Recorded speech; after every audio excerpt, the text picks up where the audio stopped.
Bună, dragii mei! Ne întâlnim din nou la o poveste. Este tot o poveste în limba engleză, scrisă tot de Julia Donaldson. Au început să ne placă foarte mult cărțile ei. Și o să și cântăm puțin și voi apela din nou la ajutorul Evei pentru a pune în scenă toate întâmplările și toate personajele acestei minunate cărți. The smartest giant in town.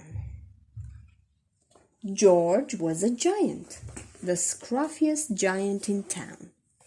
He always wore the same pair of old brown sandals and the same old patched-up gown. I wish I wasn't the scruffiest giant in town, he said sadly. But one day, George noticed a new shop. It was full of smart clothes, so he bought a smart shirt, a smart pair of trousers, a smart belt, a smart stripy tie, some smart socks with diamonds up the sides, and a pair of smart shiny shoes. Now I'm the smartest giant in town, he said proudly. George left his old clothes behind in the shop. He was about to go home when he heard a sound. On the pavement stood a giraffe, who was sniffing sadly. "What's the matter?" asked George. "It's my neck," said the giraffe. "It's so very long and so very cold. I wish I had a long, warm scarf." "Cheer up," said George, and he took off his stripy tie. "It did match my socks anyway," he said, as he wound it round and round the giraffe's neck. It made a wonderful scarf. "Thank you," said the giraffe. As George strode towards home, he sang to himself, "My tie's a scarf for a cold giraffe, but look me up and down. I'm the smartest giant in town." George came to a river. On a boat stood a goat, who was bleating loudly. "What's the matter?" asked George. "It's my sail," said the goat. "It blew away in a storm. I wish I had a strong new sail for my boat." "Cheer up," said George, and he took off his new white shirt. "It kept coming untucked anyway," he said, as he tied it to the mast of the goat's boat. It made a magnificent sail. "Thank you," said the goat.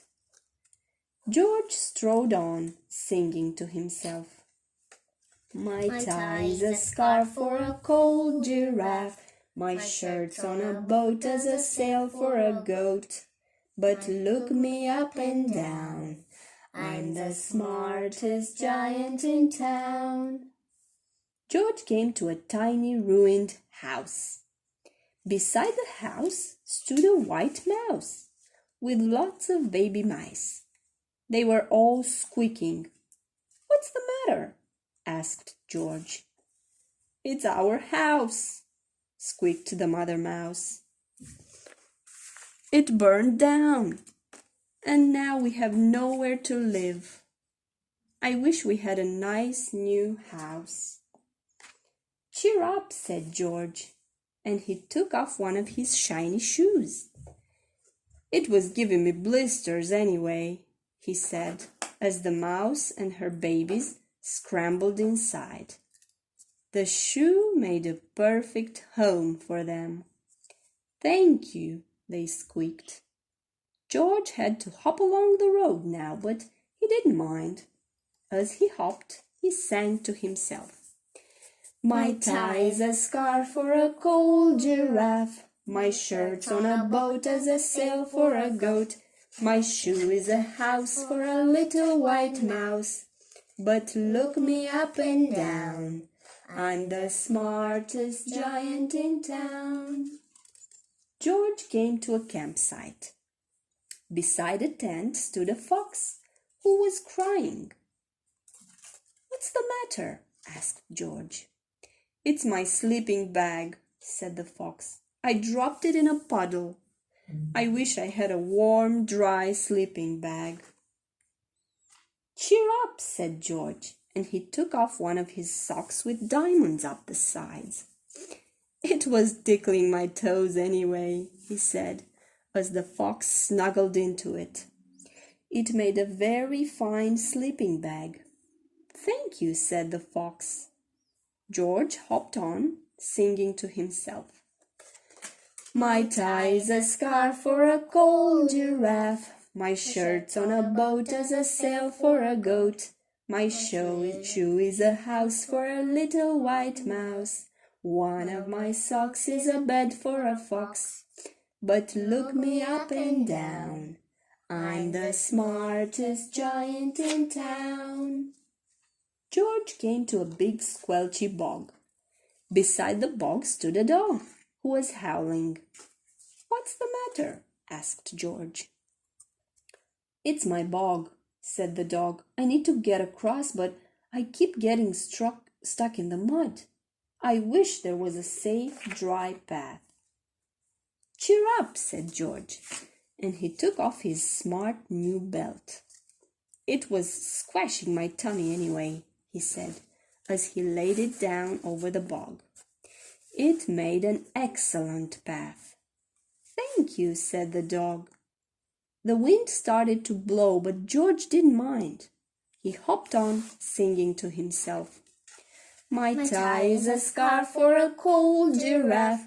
My shirt's on a boat as a sail for a goat. My shoe is a house for a little white mouse.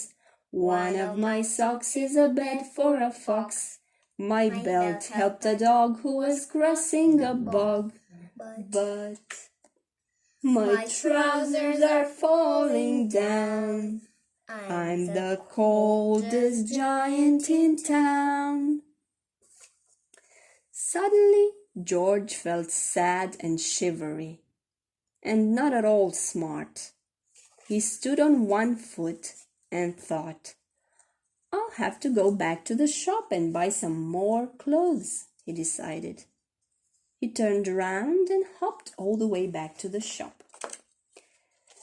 But when he got there, it was closed.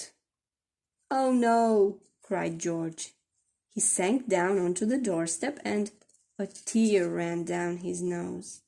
He felt as sad as all the animals he had met on his way home. Then, out of the corner of his eye, he saw a bag with something familiar poking out of the top. George took a closer look. "My gown!" he yelled. "My dear old gown and sandals." George put them on. They felt wonderfully comfortable. "I'm the coziest giant in town," he cried, and he danced back home along the road. Outside his front door stood all the animals he had helped. They were carrying an enormous present. "Come on, George," they said. "Open it." George untied the ribbon, and inside was a beautiful gold paper crown and a card. "Look inside the card, George," said the animals.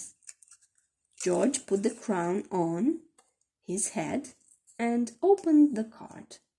Inside it said, "Your tie's a scarf for a cold giraffe. Your shirt's on a boat as a sail for a goat. Your shoe is a house for a little white mouse. One of your socks is a bed for a fox. Your belt helped a dog who was crossing a bog. So here is a very fine crown to go with the sandals and gown of the kindest giant in town." The end. Sper că v-a plăcut povestea noastră. Sper că veți cânta și voi cântecelele din carte și poate veți vorbi cu părinții voștri despre ceea ce ne învață această carte și anume să fim buni cu cei din jur, pentru că asta este mult mai important decât lucrurile materiale. Pe curând!